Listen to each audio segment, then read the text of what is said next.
Hey guys, Kate Sparks here. I know I didn't have a video last week and my video this week is late, and I swear I have good excuses for that, and I have a note from my mom. My dog ate my videos. Anyway, here's a video! I did try to upload a video the other day, and it's probably a good thing that YouTube kind of crapped out on me and stopped processing it at 95%.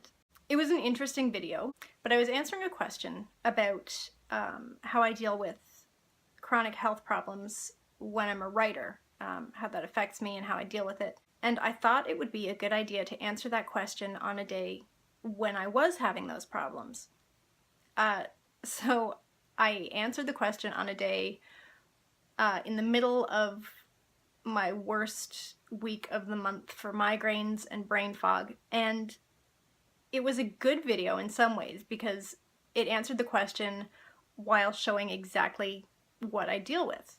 But in another way, it probably wouldn't have been all that great for you guys because my brain fog, and we'll get into exactly what that is, was so bad that even when I edited the video down, it still came out to 25 minutes.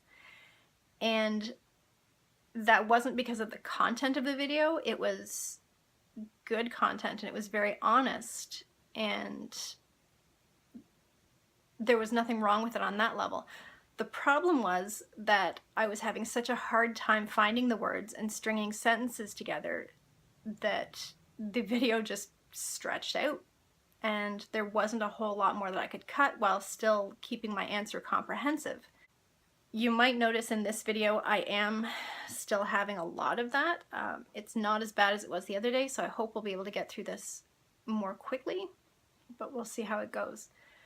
The question came from Shannon Andrews, and it actually asked me how I deal with chronic pain, depression, and having a family as a writer, and how that affects me, how I work around obstacles. The depression and the family stuff are probably separate questions. We'll definitely just have to stick a pin in those, and if anybody wants to address them, we totally can. They're good questions. Today and this week, because I am having headaches and brain fog and very scattered, my attention issues get worse on days like this. I'm having trouble writing. But I would like to do something somewhat productive. So we're going to try this one more time. So let's start with what I deal with. I have not been officially diagnosed with migraines. I use that word because every family doctor I've had has said, yep, that's probably what it is.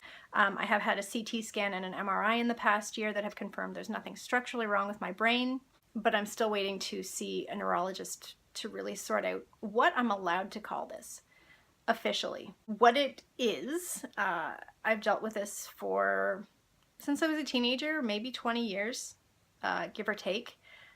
Headaches, which used to be more severe than they are now. I find that these days I can almost always handle the pain with over-the-counter medications, which is fantastic. I know there are a lot of people out there who get migraines, who get different types of headaches, and it's a lot worse than that. The biggest problem for me these days is that what I call brain fog is getting a lot worse. And through tracking my symptoms, I've realized that this does happen on a monthly cycle, as so many things do. So I kind of can anticipate when it's going to come. It's still a massive pain in the ass, and it does affect my ability to work. What I call brain fog is kind of a collection of unpleasant things. And again, this is something that I know other people have it worse than me, and I'm not sitting here to complain about it. We're just talking about the way things are, and hopefully that'll be helpful for somebody. Yeah, see, that's kind of what it looks like on the outside. Okay, physical symptoms of this brain fog.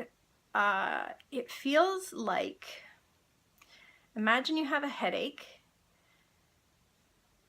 and you feel a headache sort of on the outside of your head. Imagine that it gets pushed so deep that your body doesn't even register it as pain anymore. It's just like this aching hole in your brain that your brain doesn't understand as pain. What it feels like is either emptiness, or more frequently, it feels like my brain is stuffed with wet cotton instead of brains. It's like there's just nothing happening in there. I mean, obviously I'm breathing and I'm functioning and my brain is still working, but it feels like it's just, the stuff's not happening. Other times it will actually feel like the front of my brain is made of worms or something, and I can feel it squirming and oozing, and it's really unpleasant. If it was just that, though, I could probably deal with it and I could probably just keep working. The problem comes in with the cognitive issues that come with it, and I'm so proud of myself for being able to think of that word today. One thing that happens is that I have trouble thinking of words. I will completely blank out on a very common word, or I might grasp at a word and get it a little bit wrong. I might forget the word plate. I'll ask my husband to pass me one of the round things from the cupboard, if he's lucky. If he's not lucky, I will ask for something just completely different, and he'll have no idea what I'm talking about. I have trouble putting sentences together, even more than I usually do. I mean, this is a challenge for me on a good day, which is one of the reasons I don't get out and socialize too much. But when the brain fog is bad, I stall.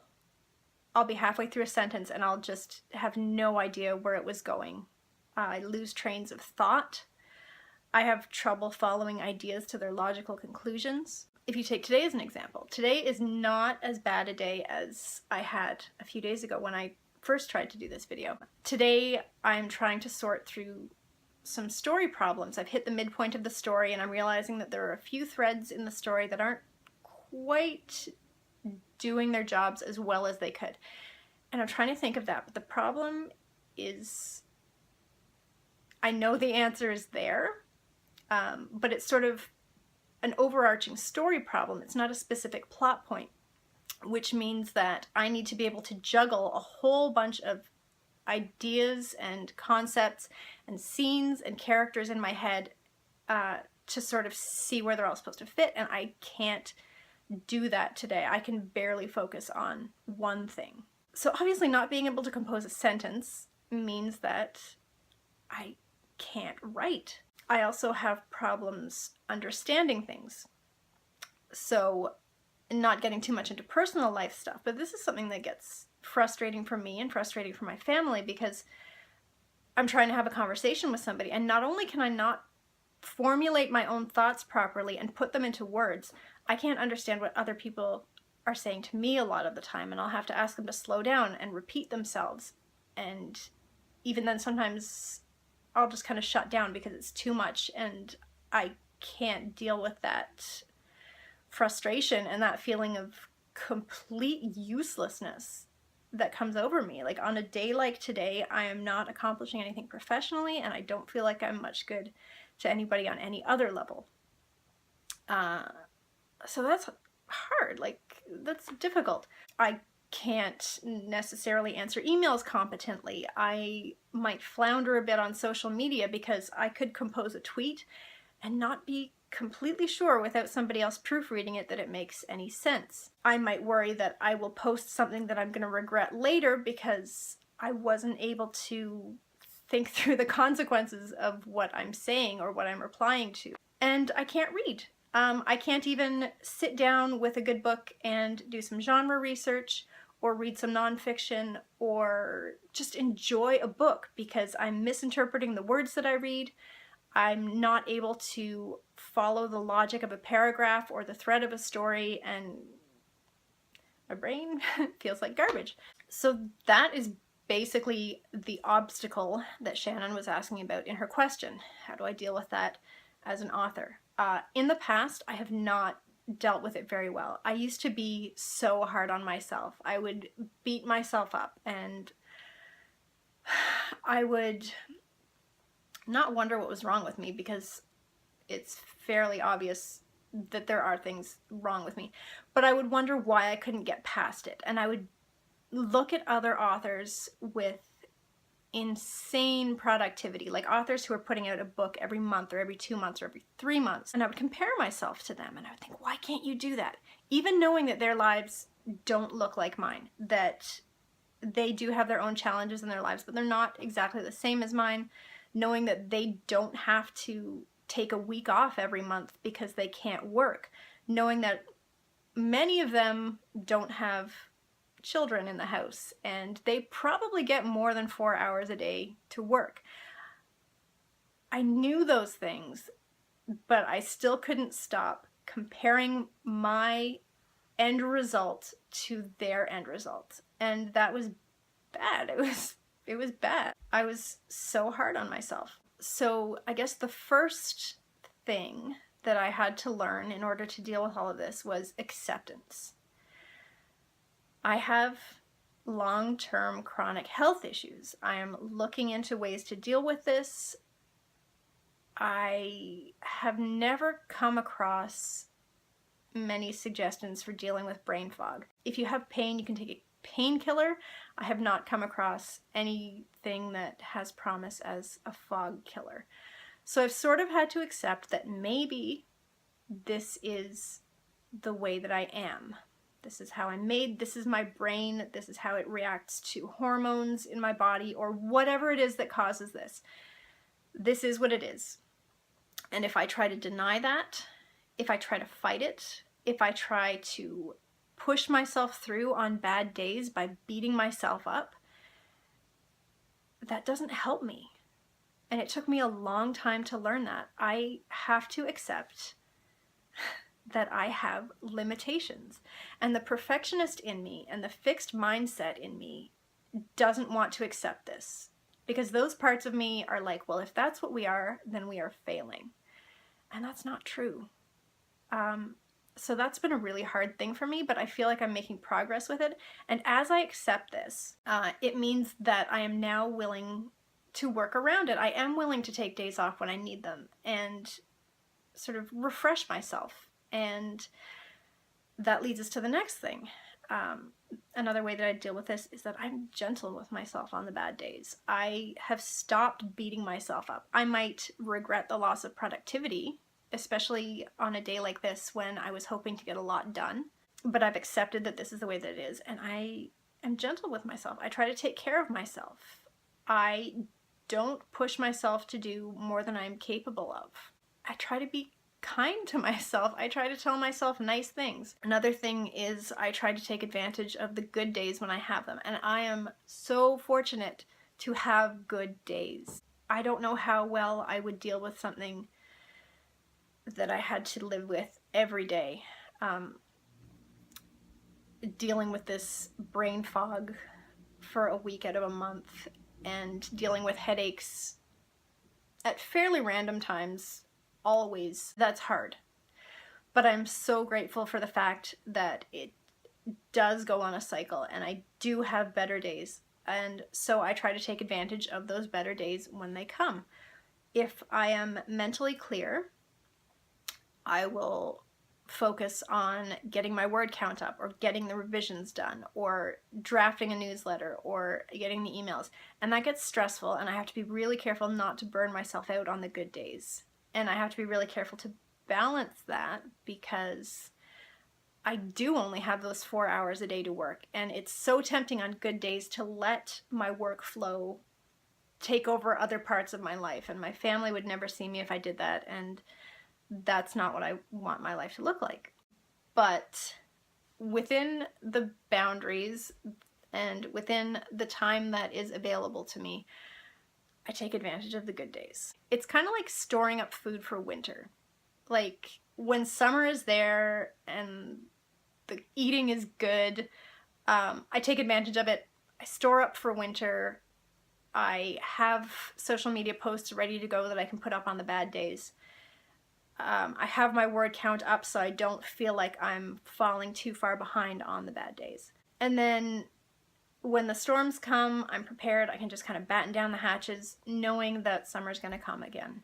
And I guess the last thing that's really key for me for dealing with this is gratitude, which I know is a hard thing a lot of the time.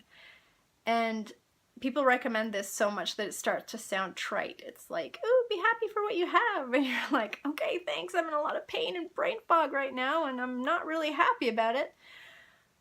But what I mean when I say gratitude, I am not thankful for the brain fog.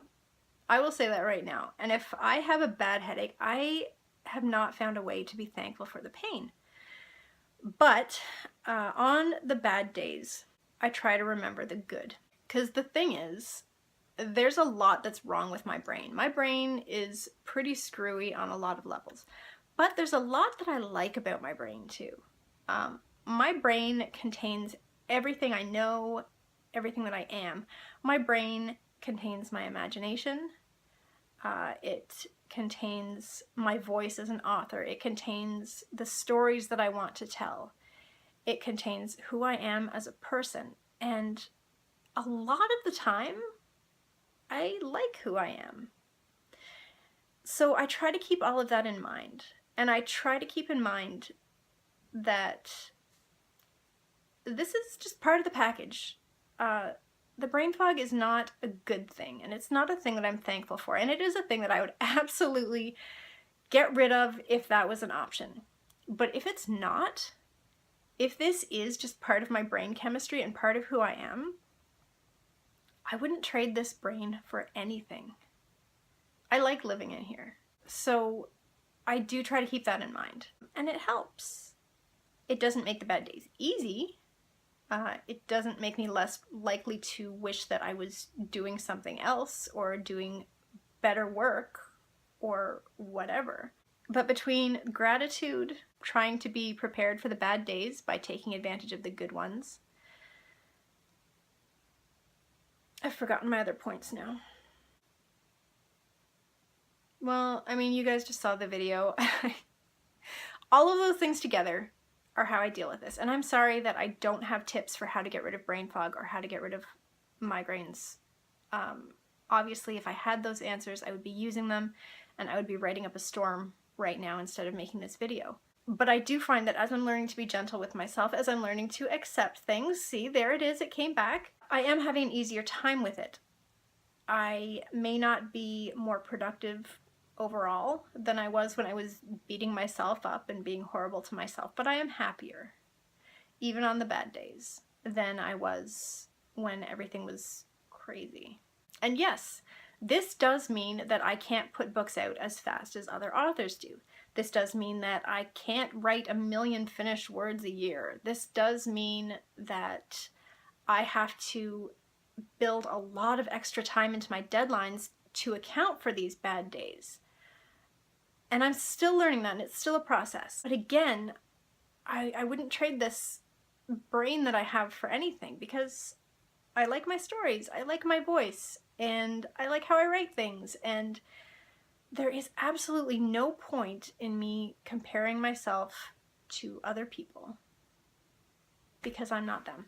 I am me, and in spite of pain and fog and frustration, I've decided to be happy with that and to share my stories when I can, to do the best I can with what I have, and that's all the answer that I have for you.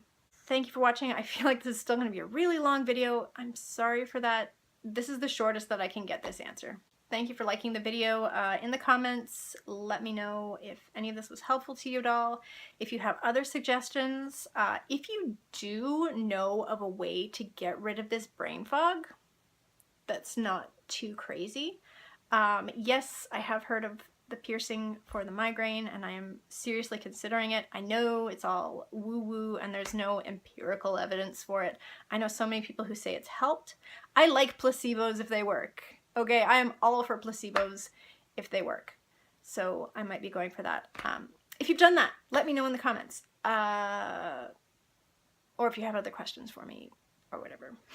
Okay, I'll talk to you guys next time. Hopefully more coherently, with fewer awkward pauses, etc. Thanks for watching.